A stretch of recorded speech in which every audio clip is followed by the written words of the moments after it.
अच्छा, बहुत से लोग ये कहते हैं कि हमने इन्वेस्टमेंट स्टार्ट कर दी है, हम इन्वेस्ट भी कर रहे हैं, लेकिन एक वक्त के बाद उनमें वो कमिटमेंट नहीं रहती या वो जोश नहीं रहता टूवर्ड्स इन्वेस्टमेंट। तो इसकी क्या रीज़न है? बेसिकली इसकी एक बहुत बड़ी रीज़न ये है कि जो इन्वेस्टिंग है, जो इन्वेस्टमेंट है, उसमें स्टार्ट में आपको बड़े रिटर्न्स अचीव नहीं हो पाते, तो इसलिए आपकी मोटिवेशन बरकरार नहीं रहती, आप कंसिस्टेंट नहीं रहते। तो इस वजह से भी at the end of the day लोग मोर देन 90% अपनी एसआईपी ही कंटिन्यू नहीं कर पाते, वो पहले ही विड्रॉ कर लेते हैं। वो कहते हैं जी मैंने साल एक इन्वेस्टमेंट करके देखी है लेकिन कुछ नहीं मिला। उसकी क्या वजह होती है?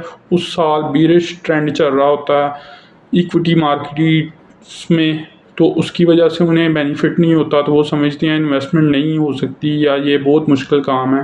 बेसिकली इन्वेस्टमेंट जो है वो लॉन्ग टर्म गेम है। इसको समझने के लिए आपको अपनी साइकोलॉजी को बेसिकली मैनेज करना पड़ेगा। अगर आपने बड़े रिटर्न्स थोड़े टाइम में अचीव करने हैं तो उसका एक ही तरीका है कि आप लमसम बड़ी अमाउंट इन्वेस्ट करें, फिर ही ऐसा पॉसिबल है। लेकिन उसमें भी रिटर्न्स आते हुए थोड़ी देर लगेगी। अगर आपने अच्छे बिजनेसेस में, अच्छे स्टॉक्स में इन्वेस्ट किया तो उसके लिए पहले आपको उस बिज़नेस को समझना पड़ेगा, उसकी निटी एंड ग्रिटी को जानना पड़ेगा, तो फिर ये पॉसिबल होगा। इसलिए जब भी आप इन्वेस्टमेंट स्टार्ट करें किसी भी बिज़नेस में, किसी भी स्टॉक में, तो उसे अच्छी तरह अंडरस्टैंड करें। वॉरेन बफेट का रूल ऑफ इन्वेस्टमेंट जो फर्स्ट है वो यही कहता है कि understand a business like owner, then invest in that business and it will benefit you in the long term।